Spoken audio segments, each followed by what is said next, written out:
sociedad en su conjunto se sensibilice sobre estas cuestiones. Muchísimas gracias y buenas noches. Eskerrik asko, buenas noches. Eskerrik asko. Bueno, pues Maite, ¿cómo es el perfil tanto del acosado como del acosador? Porque me imagino que en esto también hay un estereotipo, hay un perfil ya, ¿no?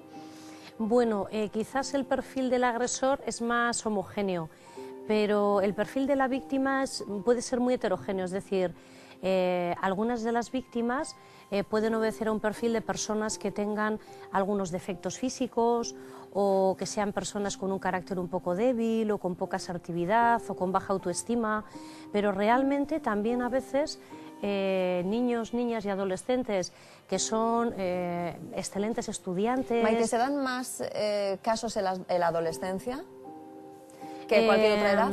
Se producen también, estamos viendo, los últimos estudios que hemos desarrollado nos están permitiendo ver que en educación primaria, en los últimos años de educación primaria, 10-12 años, hay más conductas violentas incluso, de acoso escolar, de bullying, que incluso en la adolescencia, que a veces hacia los 15 o 16 años empieza a declinar un poco, diríamos, el porcentaje. Estos son datos muy recientes. De hecho, el último estudio que hemos hecho precisamente en la Facultad de Psicología de la Universidad del País Vasco, dentro de una tesis doctoral que hemos presentado en la facultad, lo que hemos visto ha sido que en los chicos y chicas de 10-12 años estábamos encontrando porcentajes de 5,8% de acoso escolar grave, mientras que en primaria ya bajaba un poquito a 3,8%.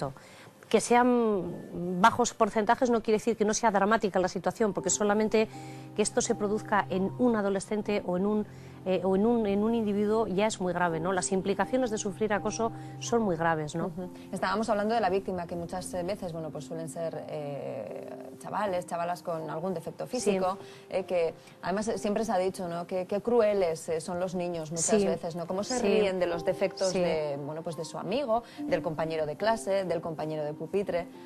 Sí, pero bueno, que en ocasiones a veces se producen, diríamos, situaciones de acoso escolar hacia niños o niñas que son buenos estudiantes, muy disciplinados. O sea, quiero decir que el perfil no es completamente homogéneo, ¿no? Puede ser que se aproveche la debilidad de la víctima, pero puede ser simplemente que la víctima sea una persona que se envidia y por eso se la agrede, ¿no?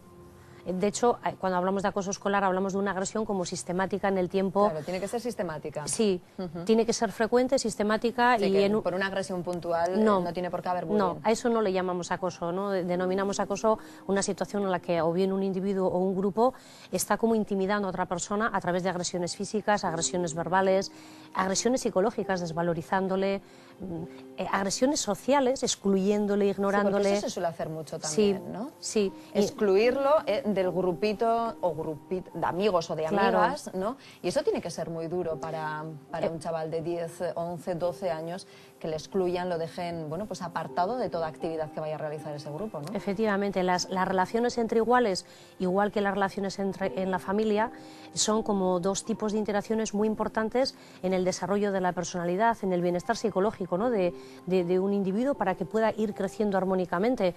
Y cuando las interacciones entre iguales fallan y esos adolescentes quedan excluidos, adolescentes o niños ya de menores edades, como decíamos antes, que nos estamos encontrando, pues evidentemente el sufrimiento es muy fuerte y poco a poco les va, como diríamos, afectando muy negativamente a la autoestima, a la asertividad, a la seguridad. Desarrollan mucho miedo a ir a clase, aumenta el absentismo escolar, sienten ansiedad y estrés, sentimientos profundos de depresión. O sea, la situación de la víctima es muy dramática y muchos fantasean con el suicidio y, como hemos comentado al principio, incluso algunos llegan a realizarlo, ¿no? Bueno, la familia. Me imagino que la familia tendrá un papel importantísimo en los casos de acoso. ¿Qué es lo que tiene que hacer tanto el padre como la madre, como los hermanos, en el caso de que, bueno, pues un chaval sufra acoso escolar? Hombre, yo creo que no solamente la intervención no solo debe ser de la familia, sino de la familia y la escuela en colaboración, ¿no? O sea, la intervención sobre una situación de acoso tiene que hacerse en consenso y conjuntamente. Las familias, las víctimas y sus familias, a veces ante estas situaciones se sienten muy impotentes y suelen percibir, en general, que ni desde los centros educativos ni desde la propia sociedad como que damos respuesta adecuada, ¿no?, a su dramática situación, a esa situación que viven ellos con mucha angustia, ¿no?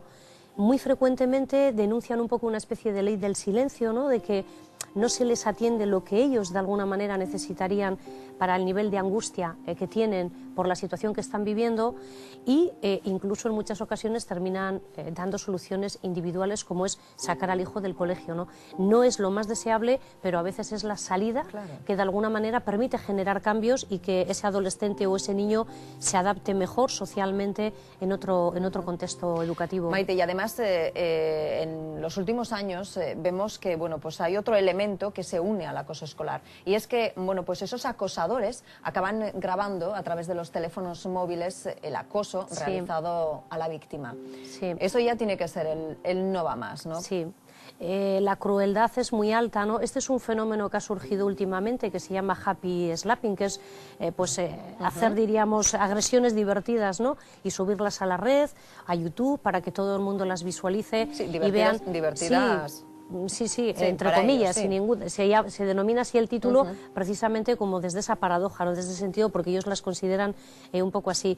Forma parte un poco de lo que el último fenómeno del acoso escolar, o el último modo de acoso escolar, que es el ciberbullying, que en definitiva es hacer acoso escolar, lo que hemos definido como acoso, pero utilizando nuevas tecnologías, sea el vídeo, vídeo o los móviles, o las mensajerías, servicios de estos messengers, o los chats, o correo electrónico, y es el mismo comportamiento, solamente que con otro medio, ¿no? Con otro vehículo, ¿no? Usando pues eso, las TICs, los nuevos avances en las tecnologías, al servicio de agredir, intimidar, acosar, humillar a un individuo, ¿no?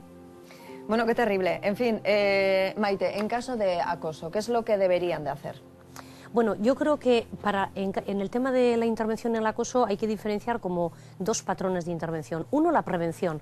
Yo creo que es fundamental que tomemos conciencia de que no hay que esperar a que lleguen los casos de acoso, sino que hay que poner en marcha en los contextos educativos, en la escuela, programas de prevención, programas que fomenten el desarrollo socioemocional de los chavales, que desarrollen en ellos la capacidad para convivir, el respeto, diríamos, a los derechos humanos y el respeto un poco a las demás personas. Quiero decir, cuando digo programas de intervención, digo programas sistematizados dentro de la escuela, que todas las semanas los chavales hacen un tiempo semanal, dedican un tiempo semanal a las relaciones interpersonales, a comprender la vida en sociedad y a respetar, a aprender a respetar, diríamos, a los demás, ¿no? Entonces está, por un lado, esa intervención preventiva, y luego hablaré porque también la familia desempeña un papel muy importante.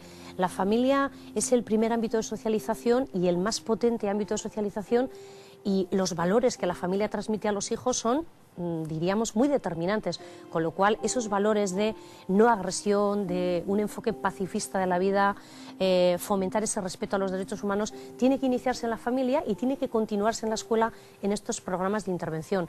Y Maite, pero ¿puede fallar en algún momento? Porque bueno, tú siempre intentas educar a tu hijo, bueno, pues lo que dices tú, pues en una serie de valores que nunca puedes llegar a pensar que bueno, pues tu hijo pueda maltratar a otro. Pero puede llegar a ocurrir que, a pesar de que una familia, bueno, pues sea una familia, bueno, pues normal, con unos valores importantes que haya transmitido a su hijo, luego ese chaval sea un acosador. Bueno, no es lo más frecuente, quiero decir que no es la situación habitual. No quiere decir que no pueda haber algunos casos en los que aparentemente en un contexto familiar no agresivo, no desestructurado, donde se estimulan buenos valores prosociales a los hijos, o los padres son como modelos de altruismo y tienen patrones de conducta no violenta, etcétera, no quiere decir que en ese modelo de familia no pueda desarrollarse un joven agresivo, con ese comportamiento de acosador, ¿no? De agresor hacia sus compañeros, aunque no es lo frecuente. Quiero decir que la conducta agresiva, o los jóvenes agresivos, los agresores, con más frecuencia se desarrollan en ambientes agresivos, donde viven en una familia o en un entorno social donde ven a la agresividad, ven la violencia y lo consideran casi algo como normal, en familias desestructuradas, donde hay poco afecto.